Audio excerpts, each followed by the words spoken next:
Vous avez été une des stars de Secret Story, après vous avez fait Les Anges. Tout ça a pris des proportions énormes. Vous avez commencé à en souffrir énormément sans trop en parler. Et puis un jour, vous avez eu un accident de voiture assez violent. Céline Dion en guerre contre sa belle-fille. Comme vous le savez, donc elle a 3 garçons, les jumeaux Eddie Nelson. Son aîné, René Charles, 22 ans.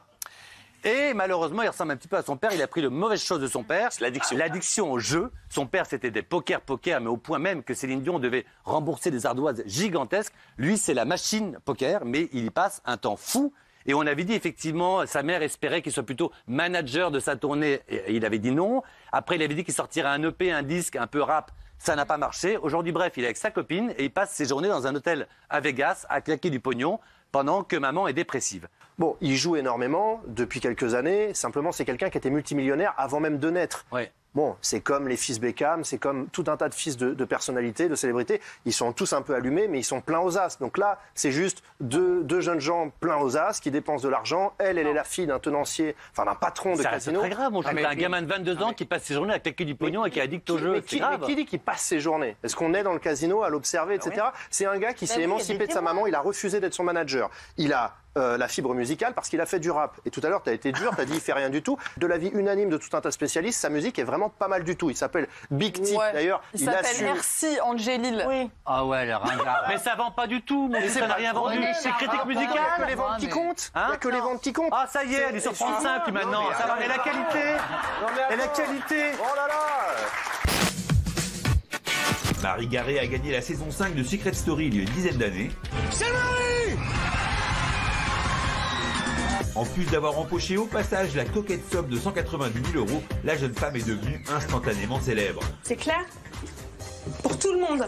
Après avoir tourné dans plusieurs autres émissions de télé-réalité, Marie est aujourd'hui revenue à une vie normale en reprenant son vrai métier, celui d'infirmière. Oui. Vous avez été une des stars de Secret Story, après vous avez fait Les Anges. Tout ça a pris des proportions énormes. Vous avez commencé à en souffrir énormément sans trop en parler. Et puis un jour, vous avez eu un accident de voiture assez violent.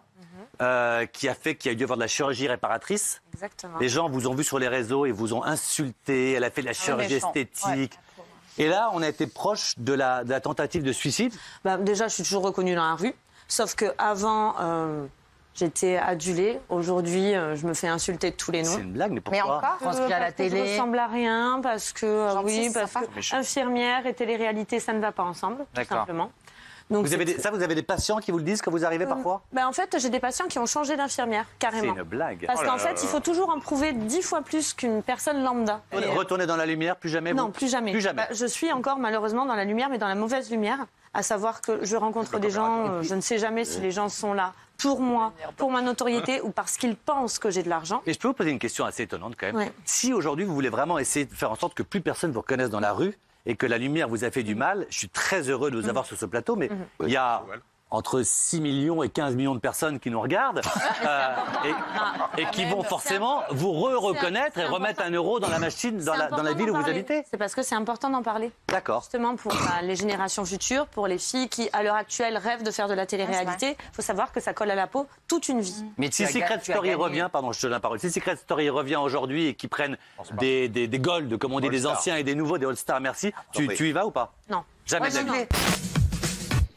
Il s'appelle René Jan Page. Voilà, c'est un acteur et c'est le plus bel homme du monde selon la science. Les critères, c'est le chirurgien plastique Julian da Silva qui est venu à ses résultats publiés en janvier 2023. Pour y parvenir, il a adapté aux êtres humains cette équation mathématique à l'origine utilisée par les architectes et les artistes dans l'élaboration de chefs-d'œuvre. Alors il y a l'écartement ici, il y a la taille des lèvres, il y a plein de choses et tout est calculé et selon lui on peut avoir ce qu'on appelle le visage parfait. S'il y avait 100%, il pourrait vous refaire un visage parfait mathématiquement. Bon, pour moi perso, je le trouve pas spécialement beau. Il vaut mieux du charme que de la beauté. C'est pas le mec parfait, qu'est-ce qu'il a de... En posant entièrement nue pour un magazine américain cette semaine, Pamela Anderson nous prouve qu'elle n'a rien perdu de son goût pour la provoque et pour le business.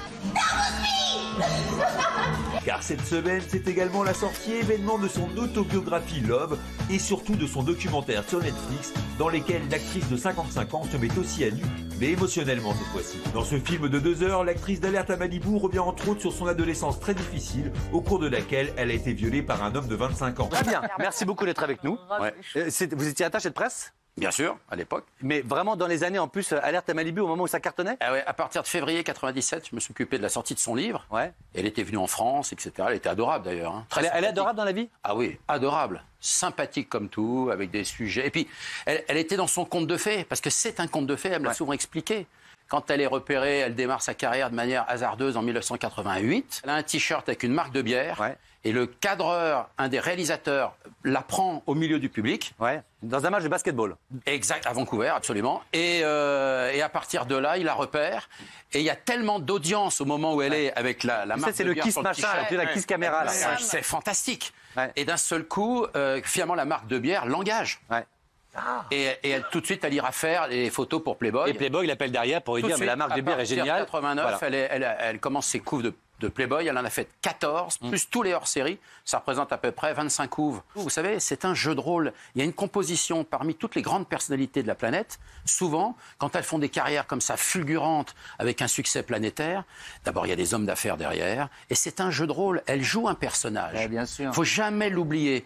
Donc, Alors pourquoi elle est ruinée? Elle est savent- intelligente. Je crois pas. Je crois pas. du tout. Dans le doc, Pas il du dit à tout. la fin qu'elle a plus d'argent du tout. Hein. Bien sûr, pourquoi pas. Mais tout ça, c'est écrit. C'est scénarisé. Ah bon? Mais bien sûr. Mais Sinon, il n'y a rien dans le documentaire. Si vous Tu es en expliquez train de pas... vendre un doc aux gens où elle nous prend pour des comptes pendant 1h30? Non, mais vous savez, il y a toujours 2 lectures sur ce genre de document.